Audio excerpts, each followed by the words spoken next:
Welcome to another Empires and Puzzles Books weekly raid tournament sneak peek preview. First off, happy holidays everyone, and I wish you and your family the best this December. As there are dozens and dozens of different holidays in December, I hope whichever one you celebrate, it's a joyous time for you and your family. Now let's jump into this week's sneak peek preview for the tournament.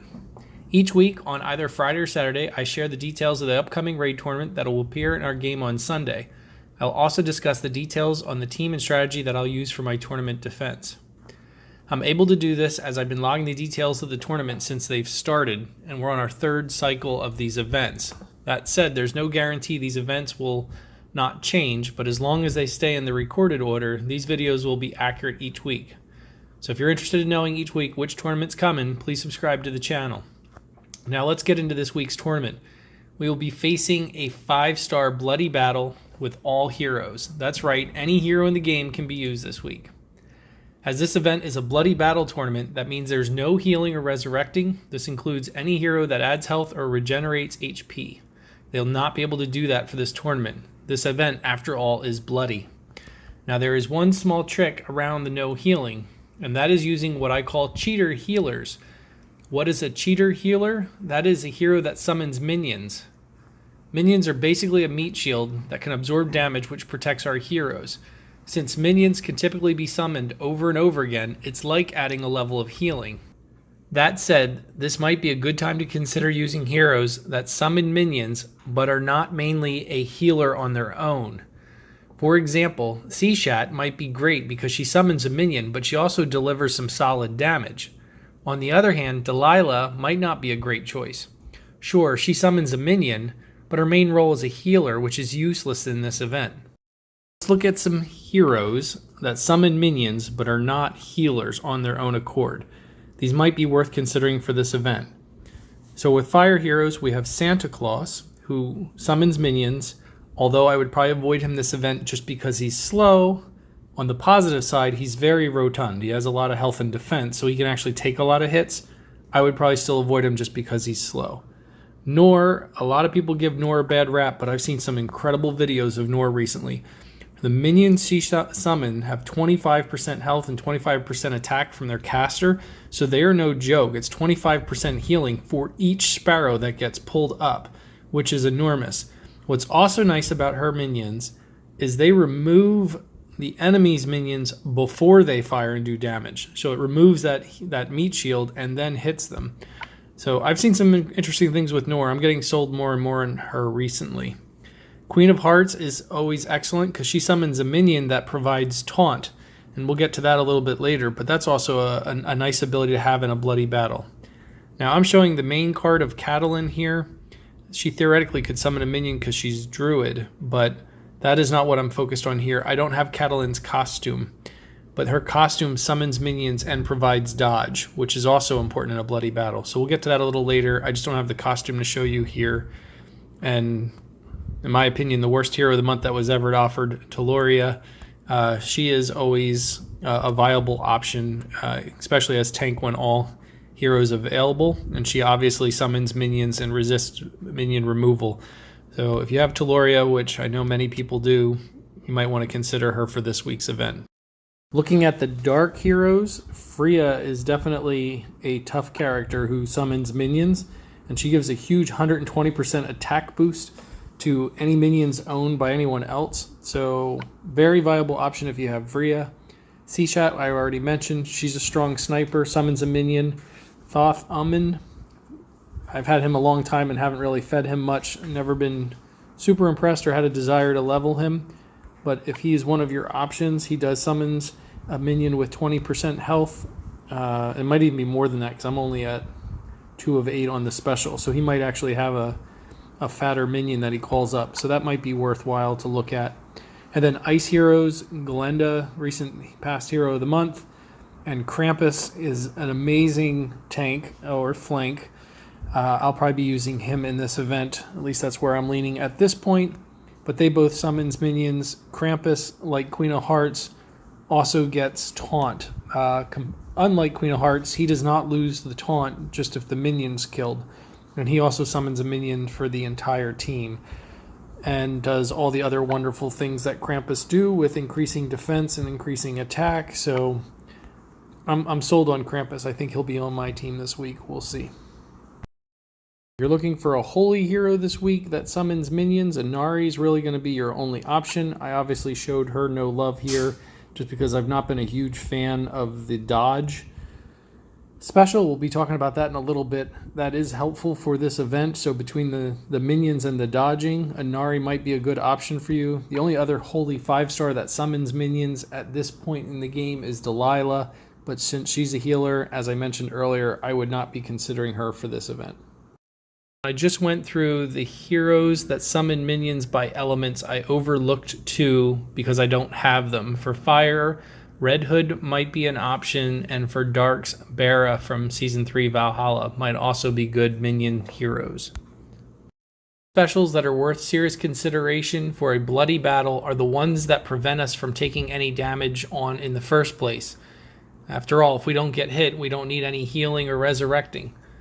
The heroes I'm talking about are the ones that provide taunt or dodge. Counterattack and riposte can also be very helpful. Let's look at the heroes that provide dodge first.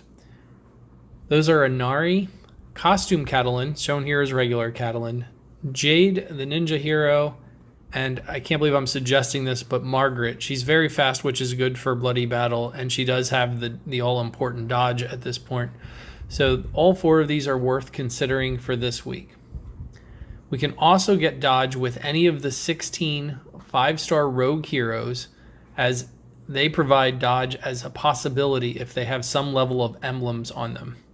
So it might be worth paying attention to any of those, but specifically Sif from Season 3 Valhalla and costume version of Alina, as they have a chance to either dodge or counterattack, both of which can be helpful. Although using the ninja Jade can provide an entire team with dodge, using multiple ninjas together will at least give dodge, or the chance of dodge, to each of them in use. So if you have some ninja heroes, this might be an opportunity to pull them out. Not to mention that they're very powerful, so they're going to do a lot of strong hits. Now, I would mention Garnet is probably not going to be the most useful hero this week because she is primarily a healer. Taunt, that is also an important special for this event, as it protects 4 out of our 5 heroes on the team. The only 5-star heroes that provide the taunt are Queen of Hearts, Krampus, and Black Knight. Notice Queen of Hearts and Krampus have come up several times already in this conversation, so they are both solid choices for this event. I'm leaning towards Krampus. Their minions plus taunt are perfect for this event. The minions provide that kind of cheating healing, and then you have the taunt, which protects everybody. So serious considerations for this team. Black Knight is always a solid choice, tank or flank, probably tank. In fact, the last time we had this event, the winning team had a Black Knight tank. Considering how many Black Knights we're seeing running around now with up to 20 emblems, I would not be surprised if we see a lot of Black Knights this week. Worth considering are heroes that counterattack, have the riposte, reflect, and those include Alina Costume, Mitsuku, Ursina, possibly Obakan, Sif, and not pictured here is Boss Wolf. I don't have Boss Wolf. But any of those heroes are sending damage back, and that can be helpful in a bloody battle like this. I would also always recommend considering any hero that increases your team's defense or mana generation, and likewise any hero that reduces the attacker's defense or mana abilities. Second to that would be attack increasers. Lastly, damage over time, called DOT, heroes can be very helpful in a bloody battle because even if they're killed, they could still be delivering damage to the enemy. We will see a lot of Gravemakers and Velas running around in this event for their damage over time. I wouldn't also be surprised to see Rana, Sartana, or Jabberwock, since they also give damage over time. 2 other things worth considering in a bloody battle is how stout our heroes are and how fast they are. If we use heroes with high defense and high health, they can absorb more damage before they die. That's always a good thing, but very important in a bloody battle. Second, speed is important. We're most likely taking on some amount of damage every single turn, so time is of the essence. Looking at the past winners of this bloody battle, there were no slow or very slow heroes in the top 5. All right, let's look at the winner of this event the last time around. Their team power was 4297. They had the Black Knight as tank that I mentioned earlier with the all-important taunt to protect the team, the attack up. Kingston providing sniping ability and attack down. Vila and Rana both providing damage over time and a strong hit, and then Hell doing the mana control. So very strong team, not the highest team power, but strong team synergy as far as working together to provide damage directly and over time. Which team will I be running this week? First, let me be honest and say that my 5-star Bloody Battle defense teams have historically done terrible. We'll see how it goes this time. That said, I don't know I'd follow my lead on this defense team, and I'm open to any critique as I'm not 100% sold on my path. But I'm looking at Krampus for tank for some of the reasons that have already been mentioned. His attack up, defense up, the taunt ability, the minions, all those good things. Gravemaker, Jabberwock for the damage over time. They're both fast or very fast. Frigg and Odin are both just really strong heroes that are hitting everybody, doing damage to the entire enemy, and my emblem usage on them are pretty decent. I could throw Tyr in for Gravemaker. My Tyr is at level 17 emblems, but I kind of like Gravemaker a little more, and Tyr is a little handicapped here since there's no resurrecting in this event. So this is most likely the team I'm rolling with. I'm open to ideas if somebody wants to change my mind. Feel free to share your team in the comments below. I can offer you some feedback on what I think of your team, and hopefully some of the other viewers here can also provide suggestions for your team. For this week's tournament, I hope your defenses are sturdy, attack strong, and tiles fortunate. Thanks for watching.